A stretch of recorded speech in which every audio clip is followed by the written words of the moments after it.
तो आप सबको याद ही होगी। जी हाँ, वही मंदोदरी जिसने अपने पति रावण को कई बार अनैतिक कार्यों को करने से रोका था। कहा जाता है कि रावण की पत्नी मंदोदरी एक ज्ञानी स्त्री थी। वह इस युद्ध का परिणाम जानती थी, इसलिए वह हमेशा से ही इस युद्ध के खिलाफ थी। दोस्तों, आइए जानते हैं कि आखिर रावण के मरने के बाद मंदोदरी का क्या हुआ। आखिर कौन थी मंदोदरी? क्या सच में रावण के मरने के बाद मंदोदरी ने विभीषण से दूसरी शादी कर ली थी? इन सभी प्रश्नों का जवाब जानेंगे आज की इस वीडियो में। दोस्तों, जब रावण द्वारा माता सीता के हरण की बात मंदोदरी को पता चली, तो वह उस समय भी रावण को माता सीता को सम्मान पूर्वक भगवान श्री राम को लौटाने की सलाह दे रही थी। लेकिन हठी रावण ने मंदोदरी की बात नहीं सुनी और लंका का विनाश हो गया। राम रावण का युद्ध हुआ, जिसमें रावण मारा गया और मंदोदरी चाहकर भी उसे बचा नहीं पाई। लेकिन क्या आप जानते हैं कि रावण के मरने के बाद मंदोदरी का क्या हुआ? दोस्तों, यह वीडियो बहुत महत्वपूर्ण वीडियो है, इसलिए आपसे निवेदन है कि आप इस वीडियो को अंत तक जरूर देखें,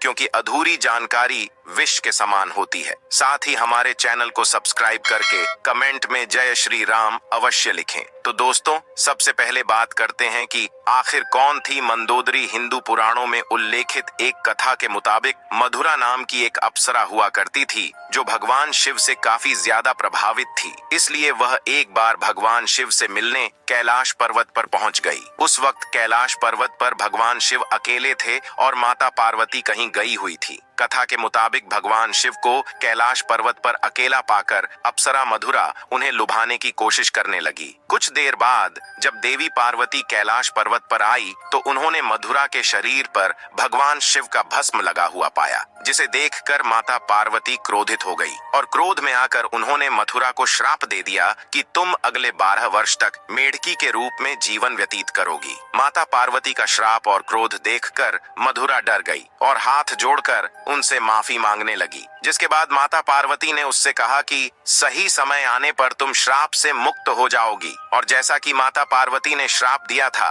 तो अप्सरा मधुरा तुरंत ही मेढकी बन गई, जिसके बाद धरती लोक पर विचरण करने लगी। मेंढक रूपी मधुरा पृथ्वी लोक पर किसी तरह अपने दिन गुजार रही थी। लेकिन तभी एक दिन अचानक एक भयंकर सर्प मेढकी मधुरा को खाने के लिए उसके पीछे पड़ गया। मेढकी मधुरा अपनी जान बचाने के लिए भागने लगी और भागते भागते वह संत अर्षि के आश्रम में पहुंच गई, जहां उन्होंने खीर बनाने के लिए खीर का बहुत बड़ा बर्तन लकड़ी के चूल्हे पर चढ़ाया हुआ था। जब सांप ने मेढकी मधुरा को दौड़ाया, तो वह उछलकर उसी खीर के बर्तन पर बैठ गई। जब सांप उसके पीछे आया, तो उससे बचने के लिए मेढकी मधुरा बर्तन के एक छोर से दूसरे छोर पर उतर गई। सांप भी उसके पीछे उस मेढकी को पकाने के लिए उस बर्तन पर चढ़ गया और दूसरे छोर पर जाने की कोशिश करने लगा। लेकिन दुर्भाग्य से वह सांप फिसलकर खीर के बर्तन में गिर गया और खीर गर्म होने के कारण गिरते ही वह मर गया। किंतु अब मेंढकी बनी उस मधुरा को यह चिंता सताने लगी कि जब अर्षिगण यहाँ आएंगे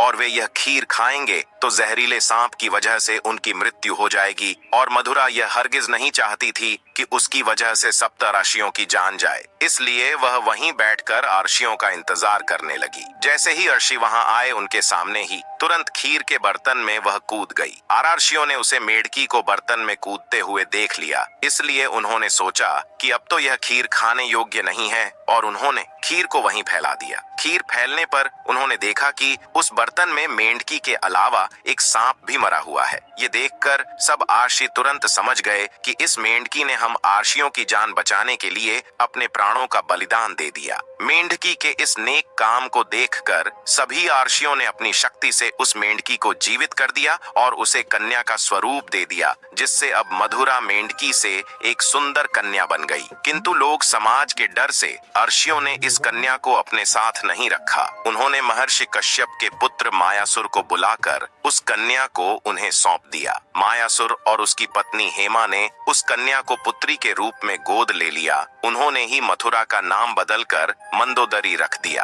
अगर हम बात मंदोदरी के पिता मायासुर की करें, तो उसे राक्षसों का विश्वकर्मा कहा जाता था। उसे ब्रह्मा जी से विशेष वरदान प्राप्त था, जिसके मुताबिक वह कहीं भी सुंदर भवन व नगर का निर्माण कर सकता था। मायासुर ने ब्रह्मा जी से प्राप्त वरदान के प्रभाव से ही अपनी पत्नी हेमा के लिए मंडूर जैसी खूबसूरत नगर का निर्माण किया था, जो कि वर्तमान में जोधपुर का मंडोर है। दोस्तों अब जानते हैं कि मंदोदरी और रावण का विवाह कैसे हुआ था। कथा के अनुसार एक बार रावण मायासुर से मिलने के लिए मंडोर पहुंचा था। उसी समय उसकी नजर मंदोदरी पर पड्डी डाली थी। कहते हैं कि रावण मंदोदरी की सुंदरता पर इस कदर मोहित हुआ कि उसकी कई रानियां होते हुए भी उसने मंदोदरी को यह वचन दिया कि केवल मंदोदरी उनके प्रमुख रानी और लंका की महारानी होगी। रावण मंदोदरी को देखते ही उसकी सुंदरता पर मोहित हो गया, इसलिए उसने असुर राज मायासुर के सामने मंदोदरी के साथ विवाह का प्रस्ताव रख दिया। कहा जाता है कि जब विवाह के लिए रावण और मंदोदरी की कुंडली का मिलान हुआ तब स्थितियां ठीक नहीं थीं, लेकिन रावण के प्रताप को देखकर मायासुर ने उसे डर से मना नहीं किया। वहीं दूसरी तरफ मंदोदरी भी रावण से विवाह नहीं करना चाहती थी, लेकिन अपने पिता की बातों को टाल ना सकी, जिस वजह से मंदोदरी ने रावण से विवाह के लिए हामी भर दी और राजस्थान के जोधपुर के मंडोर रेलवे स्टेशन के पास एक जगह है। इसके बारे में ऐसी मान्यता है कि यहीं पर रावण ने मंदोदरी के संग 7 फेरे लिए थे। कहा जाता है कि राजस्थान के जोधपुर के मंडोर में मंदोदरी और रावण का विवाह हुआ था। कुछ मान्यताओं के मुताबिक भगवान शिव के वरदान के कारण मंदोदरी का विवाह रावण से हुआ था। मंदोदरी ने सिविल ईश्वरनाथ मंदिर में भगवान शिव की आराधना की थी। यह मंदिर मेरठ के सदर इलाके में है। कहा जाता है कि मंदोदरी ने भगवान शंकर से यह वरदान मांगा था कि उसका पति इस धरती का सबसे विद्वान और शक्तिशाली पुरुष हो। उस समय रावण ही एकमात्र ऐसा पुरुष था जो धरती का सबसे विद्वान और शक्तिशाली पुरुष था।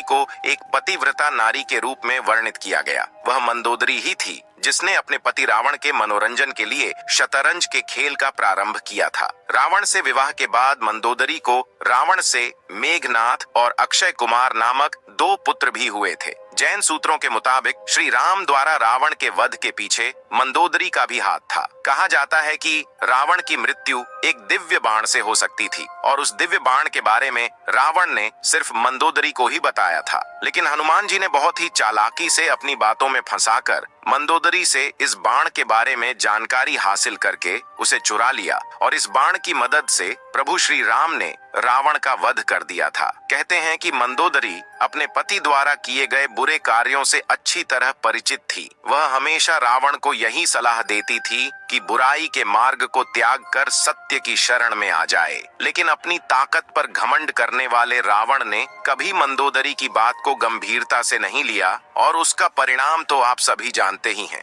दोस्तों अब जानते हैं कि क्यों किया मंदोदरी ने विभीषण से विवाह। जब रावण ने सीता का हरण किया था उस वक्त मंदोदरी ने इसका विरोध किया था। उसने रावण से मां सीता को पुनः राम को सौंपने को कहा था, लेकिन रावण ने मंदोदरी की बात को अनसुना कर दिया। प्रचलित कथाओं के मुताबिक राम रावण की युद्ध में विभीषण और मंदोदरी सहित कुछ गिने चुने लोगों को छोड़कर रावण के पूरे कुल का नाश हो गया था। रावण की मृत्यु की खबर जब मंदोदरी को मिली तो वह विलाप करते हुए युद्ध भूमि में पहुंच गई और रावण के शव को देखकर तेज आवाज निकालकर रोने लगी। कहते हैं कि वहां युद्ध भूमि में मंदोदरी की नजर प्रभु श्री राम से भी टकराई थी। मंदोदरी को इस तरह से विलाप करता देख प्रभु श्री राम को भी अति दुख हुआ था। लंका के सुखद भविष्य के लिए श्री राम ने विभीषण को लंका का राजपाट सौंप दिया था और उन्होंने मंदोदरी के सामने विभीषण से विवाह करने का प्रस्ताव रखा था, लेकिन उस समय मंदोदरी ने उसका कोई उत्तर नहीं दिया। इसके बाद प्रभु श्री राम अपनी पत्नी सीता